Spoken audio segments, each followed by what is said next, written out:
The Retroid Pocket 5 has officially dropped, and there are thousands of review videos out now. For good reason. It's an undeniably good device, especially considering the $200 price point. But you clicked this video, which means maybe you're still on the fence. It also means that the onus is on me to try to say something new about this device that all the others haven't already said more eloquently. Well, after a couple weeks with this thing, I think I'm finally ready to do that.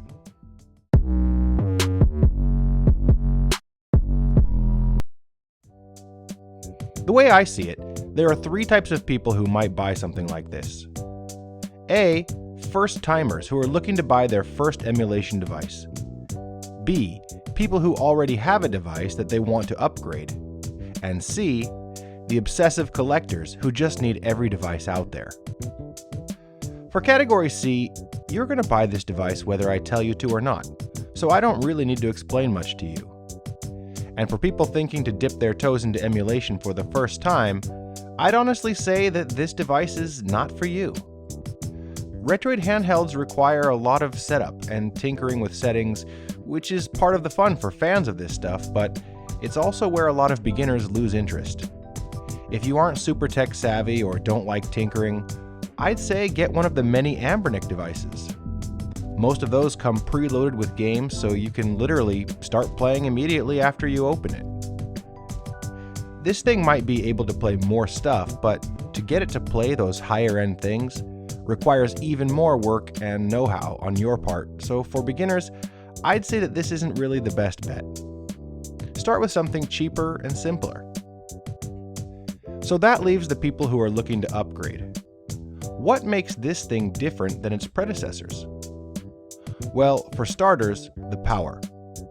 This thing uses a Qualcomm Snapdragon 865 chipset. Now, if you're anything like me, you're thinking, yeah, I've heard those words. I assume they're good, but I have no idea what any of that means.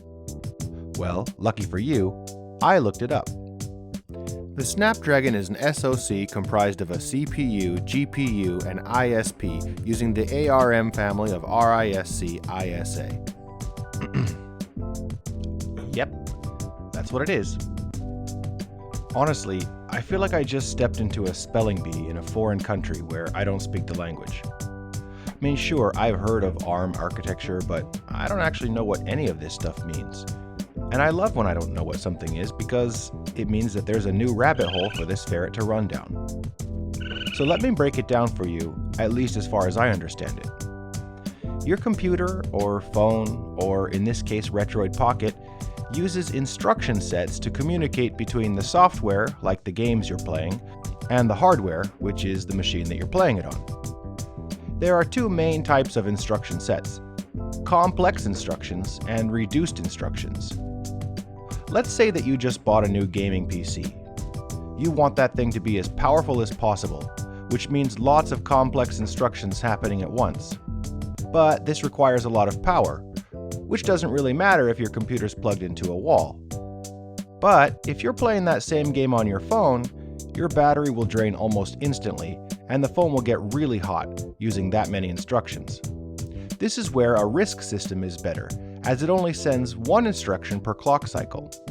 It isn't nearly as powerful, but it saves your battery and it keeps your phone from overheating. One of the most popular systems for delivering these reduced instructions is the ARM architecture, which is what the Snapdragon uses, and it does it very efficiently. An SoC is a system on a chip, which means that instead of a big motherboard linking your graphics processor and your CPU and everything else, it's all in one place to save space and to keep your Retroid Pocket, well, pocketable. So the better the chipset, the better it will be at delivering the power you want without sacrificing battery life. And the Snapdragon 865 is really good at this, which is why the Retroid Pocket 5 can play stuff like Nintendo Switch and PlayStation 2 without draining your battery and melting your hands off. It won't play every PS2 game or Switch game, but for $200, it does a pretty good job. Probably the second reason a lot of people want to buy this is because of how nice it looks. It's got a really nice form factor, with the perfect ridges on the back and matted plastic that makes it feel really good in your hands. The front has a glass panel, not only on the screen but across the entire surface, reminiscent of the PS Vita. And to make it look even more high-tech, it's got these LEDs under the joysticks that are adjustable by the user. You can even set each joystick to have its own color, if you're a weirdo who hates symmetry. And adding to the overall luxury feel of the device is this AMOLED screen. I'm not going to go down another rabbit hole explaining the difference between LCDs and OLED screens when I could just show you. Here's a Retroid Pocket 2 Plus next to the Retroid Pocket 5. As you can see, the 2 Plus has a 3:4 aspect ratio, which is great for old systems like NES and Genesis, which were made for more square-shaped TVs. But the Pocket 5's 16:9 aspect ratio will suit modern systems made for widescreens. Older games will give you black bars on the sides, but that's where this AMOLED shines. Or, I should say, doesn't shine. The rich blacks of an OLED are so dark, they seamlessly blend in with the black plastic of the shell, so you can't even tell that there are black bars to begin with, which means that anything that you play on this is going to look great. All the other colors have a nice saturation as well, as you can see here. But the other advantage of an OLED over an LCD is the power draw. They consume a lot less power, giving you that much extra battery life. As for the size, well, here it is next to a banana for scale. And here it is next to an older generation like the Pocket 2 Plus, where it is quite a bit bigger. It's nowhere near as large as, say, a Steam Deck or a Nintendo Switch, but it is a little bit too big to actually fit in your pocket. The closest device that I've found in terms of size would be a Switch Lite. The reason I decided to upgrade, though, is to use this Retroid Dock. This thing is simple, elegant, and it works exactly how you want it to.